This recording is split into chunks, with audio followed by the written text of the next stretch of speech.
Bonjour, bonsoir de partout là, vous suivez une fois encore de plus ma sola Sika TV na pesi mbote la bande ko nyonso me semble na subisika nyonso to bizo mibino na bande pesa mbote na ngai na bande ko nyonso toute notre grande équipe technique tonton mes mecs chez Mandongo peut-être sur éviter tout na pesi mbote na Calibre Londonien salon de vainqueurs na pesi mbote na Kitenge Jackpot Zabo et sans oublier Sama loko kikayu na kayu na pesi mbote mingi na pesi mbote na ngai na ve na ngasam ko mofinu ko bana njili na nchango bebo batela ngai bien et puis là na keipe ko pesa mbote na nga ya makasi na bande ko na ngai basta Sébastien Mabuti mama Cornelia ba forcette na pesi mbote mingi na pesi mbote na bande ko nyonso batala absolument partout là bozani nzamba ba pambola bino vraiment Elvis Kinkela Kalujizine bande ko nyonso na pesi bino mbote. Alors le je pense ça dernier jour nanga bomoninga nesika na fandi oyo parce que ezali place automatiquement normalement mingi mettre sur place à sika donc nazo déménager lelo na nazo kota na bisika na msusu sika mais na linga quand même na tikela nos souvenirs à émission suka ona ça na kati sika. Alors lelo na ngena me comment mukena sur la sur makambo mike ezali quand même tena bi ke bolinga ngami na ba live mais bon ça surpris que quand même na sali vidéo oyo mettre linga ba toujours la vérité. Donc je déménage aujourd'hui, donc je vais déménager. Donc, français en gros, bateau plus mieux que moi, veuillez m'apporter correction, ceux qui vont apporter correction. Mais je sais que de ma part, je vis dans un pays anglophone, je parle mieux aussi l'anglais, mais quand même la langue française c'est une langue que je maîtrise un peu bien. Donc tout ce qui est d'arabin, oui bien on a vu moi toujours quoi amuser, bien moi me quitte ma monsieur bandara, mais vraiment bon moi ne quelqu'un on s'en live mais quand même bon c'est retrouver une émission et ça dit l'eau on a bien le lot. Na hypocrisie ezole kana kati ya musique surtout aujourd'hui na lingi na martelé moi mke plus c'est Héritier Watanabe et faire rigoler. Alors les autres on a besoin sur les réseaux sociaux comment ça se passe Héritier Watanabe ninga zo kende ba interview ba makamunya so quand il parle de faire rigoler il fait vraiment cet effort là il y a pour parler de bien à faire rigoler mais quelque part à la limite nous le savons tous que azana problème au sérieux na faire rigoler ce bat bobo yango bon on a pourquoi parce qu'azana bandi ya batu mo penenaye bandi ya ba jeune moko boy penenaye bandi ya batu moko boy penenaye oh ils sont toujours là ceux qui a le bitam sont bien faire mais so moni batu na ba leki ba comme ko insulter tina vraiment surtout autant ba comme na mati boyebi batu oyo ba comme le loko travailler pour la faire rigola genre ya batu boyebi ba travailler pour la héritier boyebi bango batu be ba travailler pour la faire rigola boyebi bango mais boyebi yo bazo travailler pour héritier minute oyo vraiment de jour au jour ils s'attaquent plus à faire rigola. Le problème n'a pas le baron Cameroun Mogola têtu. Tout à la vraie. Il faut toujours vrai. So total dans ma musicien Nabiso. En fait, bah ça va rendre Nabiso. Parce que bah moi personnellement, à part moi bamboa qui est là où est cause à la verbal, mais tout le monde a bon dit oh ya fingi oh. Mais bah ça va battre oh yo. Ceux qui batindi oh ils en apprennent à monter kingandi. Pour nous répondre à ma question batum soso.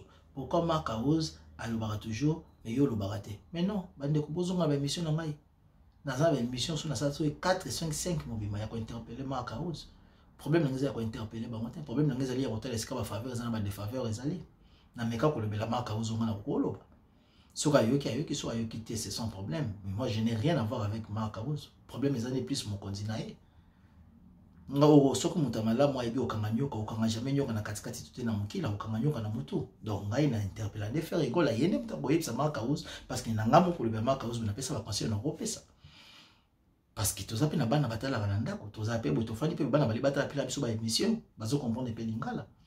Alors ba Marc Rose bazali ba katikati nzoto bazali ba mikila nzoto mais mutu ezali faire rigola. Alors j'ai toujours interpellé à faire rigola d'être calme et faire bien son travail parce qu'il le fait vraiment par excellence. Mais quand même s'il peut y avoir possibilité que Américo recadrer bateau ça penaye, c'est une très bonne chose. Alors ceux qui ont un changement t'es pour biso de repérer sa conseil mais musicien va quitter c'est pas des bons choix.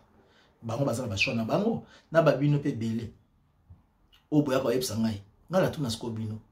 Quand mes frères les warriors vous venez chez moi vous pouvez ba éducation à la vie vous pouvez ba conseil vous pouvez ba matéria et vous-même tant vous pouvez que non yo neti batum sozo mona batu na yo yo nani ngo wuti susu wapi bobino banani ngo pe bo wuti susu boya otala ngai ngana lo bangwa na sa ba émission na ngai pour les gens de faire rigola qui sont intelligents venez me regarder pour les gens de Fali qui sont intelligents venez me regarder pour les gens d'Héritier Watanabe qui sont intelligents venez me regarder pour les gens de Koffi Olomide qui sont intelligents na pesa mona toute tendance bato maelende o bazali ba warrior, o bazali ba golo, ba golos, ba gladiator, o bazali ba spiritas héritier, o bazali ba ta musique qui a des plics, ba tout, o ba kofiette, ba kofifil, boya kota là. Parce que moi je suis un chronifati.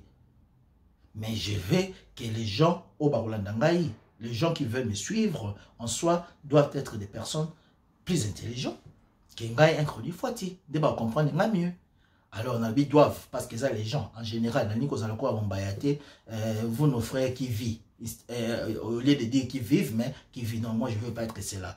Mais je dis que nous avons français, mais comme mais je voulais juste vous expliquer que non, les gens qui veulent mieux m'écouter, les gens qui veulent s'approcher de moi, vous pouvez venir, vous approcher de moi, mais je suis un chronifate, mais vous, avec votre intelligence, vous auriez cette facilité-là de digérer ma façon de comprendre et de voir, et ma vision de voir les choses. Donc, dans un enfant dans le pays, mon anglophone, mais dans ça, qui est fort, là, le mot français, bien, la base, bien, dans la classe, il y a moi, le examen, bien, comme transmissible, résultat, bien, la Kinshasa, bon, c'est ma réalité, moi, alors, pour comprendre, moi, j'ai un sujet, moi, j'ai entre guillemets, pour ne pas savoir mon base en macambo, besoin intelligent, ils ne sont pas, au fond, intelligents. Bah, ça, la mot, bah, bien, ma musique, na okende tam su montre mon ke likoli kolo motoka mombaya bato ba esanga ko répondre te na la personne répondre te mais mombaya akeko répondre sujet moko mona ki par rapport ya motu mo aloba ke no fali abandela eloko nae et ba mombaya ba ba ki maza bat batangi babiso à la base moi j'ai toujours dit hein, moi je parlerai pour faire école parce qu'il y a du talent azana talent on nazo mona et talent on a la politique monter ça étouffé parce qu'il avait un moment où il était étouffé de toutes parts hein, de partout hein. Mais moi, je viens, je parlerai, mais je dirai aussi du bien. Et moi, je n'ai pas compris. Pour la nini, il fallait dans ma commentaire, mais je ne peux pas aller faire une émission pour toute une émission pour une personne, non? Na recadrage na ba partir on a moins que toute émission na ngani za recadrage tout avec toilettage technique oyo ndeko la biso Yves Bouya misela biso pour vous faire comprendre que nous avons sujet tous on a problème tous on a ngoyo et puis je continue juste pour éclaircir les gens mais ceux dans mon dans mon à les commentaires au faire regarde moi ça bien est-ce que dans un yo c'est la même émission c'est comme mon baya il est passé juste qu'à mon aki motumoko walba makamongo boise très bien il y a ça il a toute une émission ça démontre je vous l'ai toujours dit na ça bien toujours ba master langé belé ba mamandi ba souffrir et les gens me posent la question net ko yo za na poto vraiment muta poto ozo ke l'examen sapina yo keza tentir mo koné longi na yo mais c'est bien vrai nous ne venons pas tous ici pour que mandi pona kolela tam so ta bokoli ma message na te pour vous avoir ta fali tout ba ta partie mususu. Mais quand même, la vérité, bon, que master wa ke mandiarate to kangi ata na erreur monter ko ata voix na mo bola tetika za senga mutumbongo non nazo ata so ba risque me pour la faire mais ngala ebo to fana to sur la tête mais nazo ngo pourquoi parce que je défends les vrais talents mais ba ça mais ça na bango pour na fali parce que ba zo mbongo to mona ba onde ba ya neti nga mande fina le bo finga te pour ça démontrer bien ce ko ki na za na manda na za mo iska ofana pe na chanze ndako jour na zuka yango webi ka ko déménager facilité na kata mande fo senga na ko liso mo mukena zo sont des raisons qui mais nga pina mutu pina so finga bolba ka finga na soni na za parfait mais bali nyos tout mais quand même na za mutu do na loba na tina mutu la mutu za na mo éthique na kati na eloko mo boya ni ngolbe ba émission mais ba jeune ne be ba musique ta bazo mona ba problème ezoleka bazo mona que notre frère fallait azo courir na ba danger bazo ko loba monter bazo mona que non ba clash et rose à la main il protège plus l'artiste mais non c'est pas notre chose moi quand vous allez même voir mes émissions précédentes bon mon appelle que moi j'ai toujours dit à faire rigoler que master cause la boité cause la you maté na boy parce que ça you maté aux esprits mais aux omila ça master faut cause la visibilité ce qui prouve à suffisance que non moi je ne travaille pas pour faire rigole mais j'encourage les messieurs à des fois il faut être dur avec la personne pour que l'âme s'esprit naï mais na ba côté pour ndeko nga fali bato toi na ba supporter ba ko le fali bongote olunga pena encore ba bombaya ba chez Louise na pecho na so moi si on ba kena ofanda pena ba ça émission est-ce que vous avez ba ko le belé nous ne donnons pas nos musiciens donc moi je parlerai plus de faire rigoler tous nos artistes congolais mais en particulier faire rigoler parce qu'il a des talents moi j'aime du talent et c'est la raison à laquelle aussi je parlerai facilement d'une personne comme comment il s'appelle Déplique Pamba Nuance na mon talent Soleil Wanga na le belé Nera Supersonique na le belé Serge Mabiala Adjani Pato na zoma talent solo o ba beta musique o ba benga intelligence et musique moins intelligente et puis musique moins difficile lelo na ba note belé fali pour ngai il est bon, mais amiti ki mingi na moi muke na loyenge ya musique moi likolo pour la zomona ke na mondo alinga kotana c'est pas mal, mais quand même du vrai ça que fali na époque ya kalazaki koyemba plus que na so malelo. Alors so ils abloka toujours bon poser fort à artiste na so toujours on comprendre na monter. Alors à la limite, on est à la vérité il faut tout le bac. Ata bolingité vous insulter, c'est de votre part. Moi, mon boulot étude, je continue ma vie. Et les gens qui viennent me poser la question de savoir, yon nani où tu vas, puis oui, bino ke banani boyeta langa où tu vas, puis. Gata msuso bozongi 3 ans passés, bon, moi, si batebele ba nota langa. J'ai fait une émission par rapport à ma vie qu'on fait le midi. 40 et quelques mille personnes batalant. Baleki na babino bozota lobby. Oh, za bataba jalelo. Oh, boyebi ko de lo bolingité na bavi na bino. Mais moi, les gens me regardaient déjà. Donc, so boyebi ngate bozo découvrir nenga me retourner te yonani. Pour ba onyo subi bo découvrir pas vanga boyeba na ba mote. Tant que vous beaucoup de la chaîne, vous avez une chaîne suffisante, vous avez sur Otaliamo, donc il y a pas peine à y être. Vous découvrir, vous continuez à découvrir. Alors, les lots, vérité, c'est qu'il y a un il faut sauver la musique congolaise. J'allais les antinater. Héritier Watanabe Lelo, Nakagina Meka vous expliquer avec son frère Ferrigola, l'hypocrisie dans notre musique congolaise, c'est Zamabé. Il faut beaucoup de Kabilo Corona. Héritier Watanabe, je te vois parler de moins que non, et l'eau fait la ça et l'eau. Alba qui a moboué. Weranson a sa boss nanga, a sa la boss nanga, pas au tika la boss nanga. Mais, autour de ça, les abattus, tu travailleras pour Weranson. Mais si vous avez besoin rapport à Weranson, oui, bon, ça là. Mais Héritier Watanabe, il se permet à quitter la vie, il a m'abêté. Mais bana o yo bazo tambo la peine héritier avec hypocrisie yo ya la TV au leke le makamba bien mais na sima bana bazo likala bête mission so qui était bana yo wana o nyo sto zo ba PDP na yo na bana bien bien té et leur travail c'est d'insulter. Siko du moins so ko yebi que c'est une réalité et une chose vraie o zo tande dans na yo ndemo linga ko s'expliquer. O ko permettre te bana ba ki na ofinga. Faisait quand même la différence. Ba faire le wana ba nyo comme pour la maison mère wana ba tongi maison mère. Yo ye oye bango basali solo babani na intervention rapide basali solo bien yo ye na kibwisa apport bataba mema na pour ngane tinga ma air dans bazala bozika bazala baboto bazala babilamba ya botoboka otali na clip ya intervention rapide ya ki yani kala ebwingi omona JDT molopo ya lata chemise na sia sotali mo era otomba mapeka boy bazobi na otu sobi no bazali na mo maduso ezaki otoboka OK VJDT aza mo na poto bana banonante abeta nzembo mona el pari monte metondi na mawa utayo kende na koma na nga ndenge nzembo na titre de septa mais na batana na zaki na ba baisse bazali mo na poto anyo comme pena kincha saba anyo comme pour la maison mais wana héritier tu étais où bango bazali ki wana ozomona ngana ko s'attaquer na yo héritier tu es un bon mais ko bunga nzela te zalaka na nzela frère voilà c'est ton grand frère ko jouager l'hypocrisie te na te vous le bibe monza na bato ba ko finga kai ezo diminuer yo. Frère, voilà, ça, c'est une loi pour fêter le peut-être que oui, vous avez un vanti pour toujours à Koufa. N'est l'autre comment c'est bien, papa Joski. N'est pas toujours faire aux athées, soit la musique, n'est pas bon, on a katika ba chez l'œuvre. N'est pas chéri, azala ba chez l'œuvre, là, bon, moi, n'est pas ver razan, n'est pas faire, n'est pas assez fort, il est là, jusqu'au bateau qui est au Yasuka, mais quand même faire attiquer ba chez l'œuvre. Héritier aux bundanan, babilo faire attiquer la musique congolaise dans nos communautés. Mais je sais qu'aux années état ou à bien à spiritas, c'est pas mal.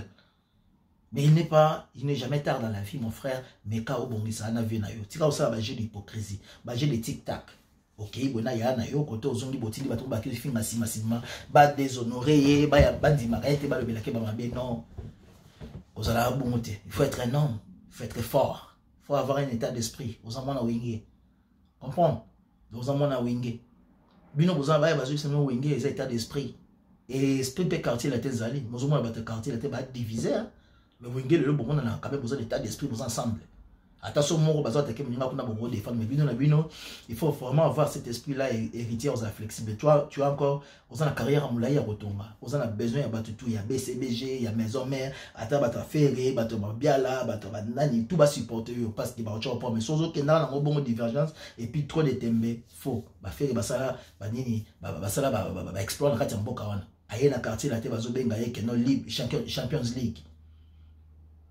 Champions League donc gazamu to asala ba vantité ba ça c'est ba vantité donc asala ba vantité donc atunga waza wa mulelo ozo qui est le bon frère c'est bon mais état d'esprit et hypocrisie dans la carte musique na biso et qui tient à faire rigoler en trois bomango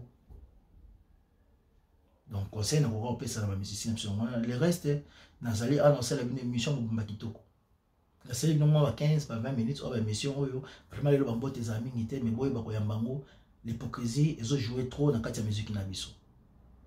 Apesi bote na artiste nyonso na bande retour botalaka bola teti na bino ye bozela place de sika ba pareil PC komaki tozaki aux autres bouger la place à Simon Poto Banda mais aux aka la scène non juste à téléphone na sala mais je pense que image est impeccable ce qui possibilités zali et puis son peu bien na bande ko tout bon mais ça na finga mbote le nzamba pa pas dans la bino bande ko tout bolinganga abonnez-vous encore massivement na ba ko la kati image oyo mobola tetu to c'est une mission qui toko quand même tes 2 ou 3 jours bon c'est plateau poser la bisika na okena bon ça na ndako à l'aise donc 2 ou 3 jours dans cette émission live net au mesana plein de bonnes choses na bande ko tout boza distraité. Dans le bac, la musique comme ça, on peut être, si on ne veut pas être mélomane, mais nous pouvions facilement être des fanatiques, mais tout ce qui est intelligence, mais nous ne laissons pas de bassesses, de petites choses.